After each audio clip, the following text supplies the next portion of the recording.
नीतीश कुमार को खुद नहीं मालूम है कि वो कहां हैं और कहां रहेंगे, कि लोकसभा से पहले अब उनके पास कोई विकल्प नहीं है, उनको चुनाव तो महागठबंधन में ही लड़ना पड़ेगा। इसलिए नहीं कि वो पलटी मारना नहीं चाहते हैं, इसलिए कि अगर पलटी मारेंगे भी तो कोई लेने वाला भी तो होना चाहिए। मुख्यमंत्री नीतीश कुमार के फिर से पलटी मारने यानी कि इंडिया गठबंधन से अलग होकर एनडीए में जाने की चर्चा खूब है। साथ ही ये भी अफवाह खूब चल रही है कि आने वाले दिनों में जेडीयू में बड़े संगठनात्मक बदलाव होने वाले हैं। इस पर जनसुराज के सूत्रधार प्रशांत किशोर ने कहा कि नीतीश कुमार के राजनीतिक जीवन का यह अंतिम दौर चल रहा है। नीतीश कुमार को खुद नहीं मालूम है कि वो कहां हैं और कहां रहेंगे। इतना मैं जरूर कह सकता हूं कि लोकसभा चुनाव 2024 के पहले अब उनके पास कोई विकल्प नहीं है और उन्हें चुनाव तो महागठबंधन के साथ ही लड़ना होगा। इसलिए नहीं कि वो पलटी मारना नहीं चाहते, इसलिए कि पलटी मारने के बाद कोई लेने वाला भी तो होना चाहिए। अब आज की तारीख में उनको कोई लेने वाला भी नहीं बचा है। देखिए, नीतीश कुमार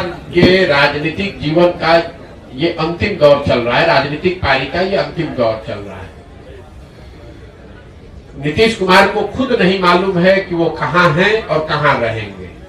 इतना मैं जरूर कह सकता हूं कि लोकसभा से पहले अब उनके पास कोई विकल्प नहीं है, उनको चुनाव तो महागठबंधन में ही लड़ना पड़ेगा। इसलिए नहीं कि वो पलटी मारना नहीं चाहते हैं, इसलिए कि अगर पलटी मारेंगे भी तो कोई लेने वाला भी तो होना चाहिए। अब आज के तारीख में उनको कोई लेने वाला भी नहीं बचा है। नीतीश कुमार राजनेता के तौर पर और जदयू दल के तौर पर अब बहुत बड़ा बोझ हो गया है। जो उसको उठाने का कोशिश करेगा वो भी उस बोझ के तहत नीचे दब के मर जाएगा।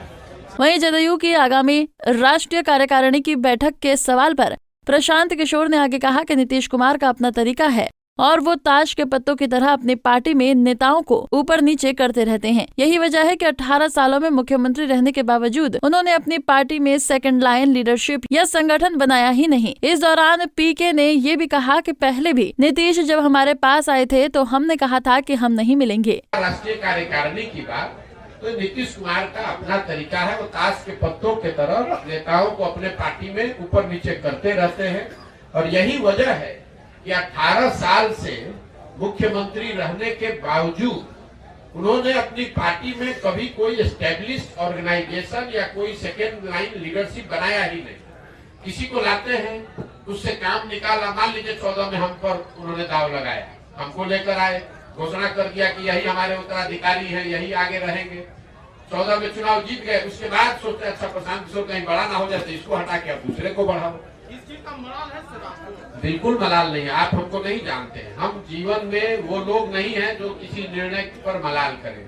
हमारे माता पिता और हमारे गुरुओं ने सिखाया है कि जीवन में जो आप काम करते हैं उसके अगर उसमें आपको कुछ गलती हो जाए तो उससे दो रास्ते आपके पास है। एक, आप अपने निर्णय और अनुभव के आधार पर सीख सकते हैं, सीख कर आगे जीवन में गलती न करें ये कर सकते हैं, या उसका मलाल कर सकते हैं। हम मलाल करने वाले लोग नहीं हैं।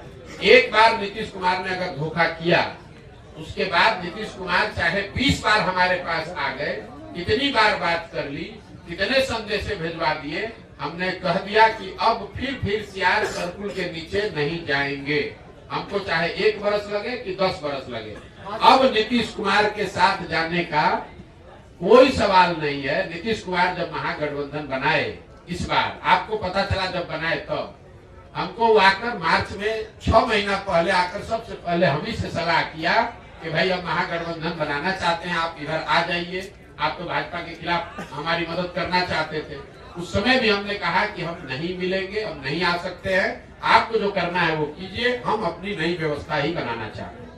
पीके ने यह भी कहा कि नीतीश कुमार राजनेता और जदयू नेता के तौर पर बहुत बड़े बोझ बन गए हैं। जो भी इस बोझ को उठाने की कोशिश करेगा वो भी इस बोझ के तले नीचे दबकर मर जाएगा। पटना से अभिषेक कुमार सिंह, पंजाब केसरी टीवी। हमसे जुड़े रहने के लिए हमारे YouTube चैनल को सब्सक्राइब करें और नई वीडियो की नोटिफिकेशन के लिए बेल आइकॉन को दबाएं। अगर आप ये वीडियो Facebook पर देख रहे हैं तो लाइक जरूर करें और ज्यादा से ज्यादा शेयर करें। धन्यवाद।